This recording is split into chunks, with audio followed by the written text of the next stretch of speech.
a senior writer for The Athletic, senior NBA writer, Anthony Slater. Slates, we need your help with something here. How are you, by the way? I am in the middle of a pretty arduous back-to-back with two local 8:30 tips. I'm going to Rockets Warriors tonight, but I'm good. Yeah. Okay. Cup game tonight, right? Yeah, I was at the Cup game last night. You was in OKC last night? Yeah. Wow. Yeah, it was a good one.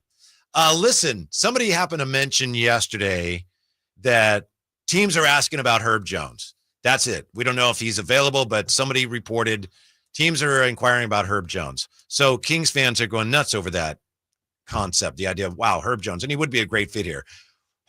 Not to put you on the spot, do you have any insight or even an opinion on whether the Pelicans would have any reason to want to move off of Herb Jones? It costs, a lot because he's on a very appealing deal. I think I'm looking at it now. He's in year 2 of a 4-year 53, so he's making 12, 13, 14 the next couple of years. Mm-hmm. No, to answer your question, I don't think, you'd really have to lure New Orleans off that deal because they're still attempting to resuscitate this era where they kind of thought they could maybe leap into contention. To me, like the Brandon Ingram conversation is the bigger conversation around them right now. Mm-hmm. But I mean, they're also 5-20. Ingram's out for a while. Zion's out for an indefinite amount of time. I have a feeling they just kind of need to shake things up in general. So it's not to say Herb Jones couldn't be traded, but it's certainly not one of those, hey, here's an expiring and a protected first. I think it would cost more than that. Wow. Okay. Hey, Slates, we're hearing so many names being thrown about. Portland, New Orleans. Is this the time when, GMs are throwing this out there, agents? How would you describe the level of chatter we're hearing now and how much of it is real? It's starting up. You guys know, I think we were talking about it last week, but December 15th is the big day of all the contracts signed in the off season become eligible. Theoretically, D'Anthony Melton is a name from the Warriors where he tore his ACL. He's out for the year. Well, they can use that expiring $12 million deal to go get somebody, but they literally can't even trade it till December 15th. But this to me is kind of the starting line of trade talks. A big weekend coming up, the G League Showcase, which, normally people would be like, why does that matter? All the GMs, all kind of the deal makers in the league descend on Orlando this year. That's happening December 19th through 21st. So I think a lot of conversations will probably happen then, but this is also the time of year where people's prices are really high and names start to get floated out to see if they can, like a team like Brooklyn, sure, float Dennis Schroeder out, float Cam Johnson out, float Dorian Finney-Smith out, see if somebody will blow you away because they're desperate or they really value your guy. And then maybe a trade goes down. I think that happened last year with Toronto, but, what's more likely is you barter with teams for the next month or so, it gets closer, and you come to terms on a more realistic deal. If you're Brooklyn and you're saying, hey, I want 2 firsts for Cam Johnson right now, nobody's probably saying yes, but maybe eventually – it gets to the point where it's like, all right, we'll take 1 protected first. And I'm just using this as an example, but and Kevin Huerter's contract. Yeah. Something like that. Mm-hmm. Anthony Slater with us.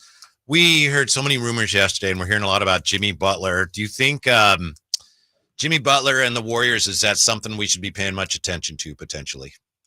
I mean, look, this is Jimmy Butler. That's more of a Jimmy Butler Miami thing happening right now, and his future there, and the fact that Miami wouldn't give him an extension, and he wants to get paid, and he wants to be somewhere that'll pay him. Is there active conversations with the Warriors? Not at this moment. Could they theoretically enter the equation? Yeah, I mean, it's an interesting thought. Now he makes $48 million, and that's a complicated equation for the Warriors. They're right up against the first apron, which they can't go over.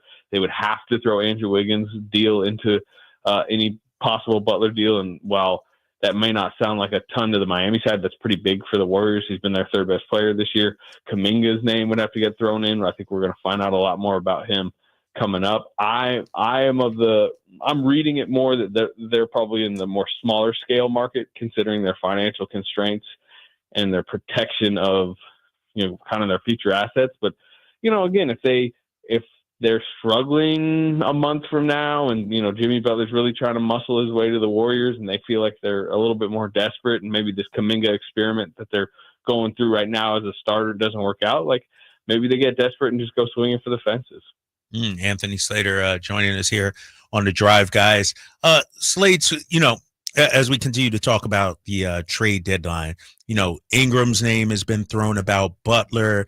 We are hearing some big names, former All-Stars. At the end of the day, do you think any of those guys get moved, or do you think it'll be quiet on the big fish hunting kind of front?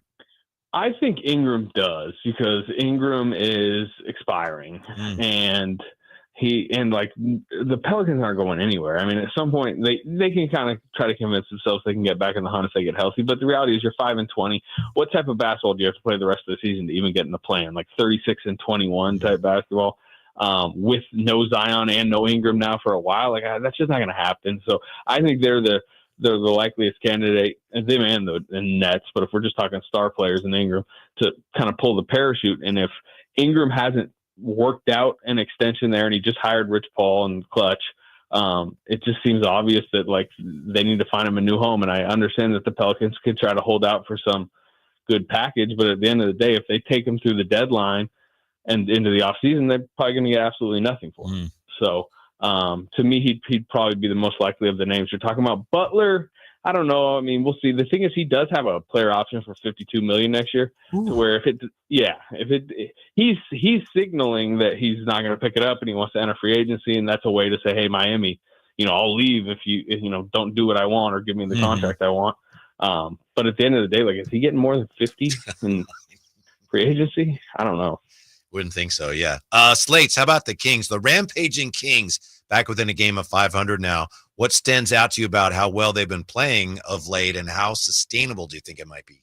Yeah, I mean, like, their role players are playing better, right? Kevin Huerter's shooting it. This just feels like the Kevin Huerter from a couple of years ago, and that was remember how big a story he was, is this trade edition that they got in the offseason and how well he shot it. Like, that's been him. I know he's kind of been ushered into this new bench role that he's talking about. It's leading to more consistency, and that's positive to hear for the Kings for two reasons. Number one, you can see how much that helps them and how deeper they feel when he's playing that well. But also, if he is a trade chip, come January, February, like, you want him to be viewed as a better trade chip. And I'd say if he plays well in this bench role, he would be. Keegan Murray's had a couple better nights. It feels like he's maybe getting some, traction, and they're healthier, right? DeRozan's kind of getting a little bit more back into rhythm. Monk's now starting. I know that's been a big topic. Yeah. It's just, to me, their mid-tier rotation players are just playing better. And when they do that, like, they're who we thought they were going to be, right? They're like, a possible playoff team. But, the fact is they had so many guys in slumps that they weren't looking like it. Slate, so what do you think the Kings are missing right now? Is it just more consistency from their guys, or there's some positions that they need filled? Yeah, I mean, it's funny. We just had like one of those, like, all 30 articles where they were asking for our answers, and I usually do the Kings on that. So the question was, what's the biggest need? I don't know. I wrote just like a rotation wing who can shoot the three, right? Like a clone of Keegan Murray who's shooting better than 29% from three, right? That just feels like they just need another extra body. So Jay Crowder from 5 years ago would be great. Right. Not current Jay Crowder necessarily, but that Cam Johnson, I don't know. To me, like, that's a name I've highlighted for a while with them. It just seems like he fills a lot of needs. So something like that. Just, and I want to see Devin Carter, it's probably unwise to believe that would actually have any type of like winning impact, because he's a rookie coming off a massive injury that's going to get dropped in the middle of the season. But I want to see it's just, think about Isaac Jones, for example, just, those like 12 burst minutes he's been given, or he, on a semi-regular basis over the last couple of weeks. Doesn't that feel like, man, they're a better team when suddenly the eighth man is bringing some juice off the bench? Like, it just feels like they need another guy that just gives good, solid, defensive-minded minutes, but also can hit a three. Because, right, that's their two weaknesses. It's like they got to defend better, and they just got to shoot the three more consistently. Yeah, Slates, I'm with you 100% on Cam. I've been hoping the Kings could find a way to land him for a couple of years now, but now his price keeps going up, both what it would cost to get him and what they're paying him. It may depend. I don't know that the price is going up. I mean, because it's posturing season. You guys were asking me this earlier, right? I mean, like, what is the ultimate price? That's what's being decided right now. Because, like, again, you can ask for this and that and this and that, but then as we get closer to February, and the Nets are sitting there going, we got to take somebody's offer here. Maybe it isn't that. Maybe it isn't that steep. Gotcha. Hey, the Kings play the Lakers. I think it's like 3 times in the next 10 games. Yeah. Is JJ Redick's honeymoon ending there already? What's up with the Lakers, Slates?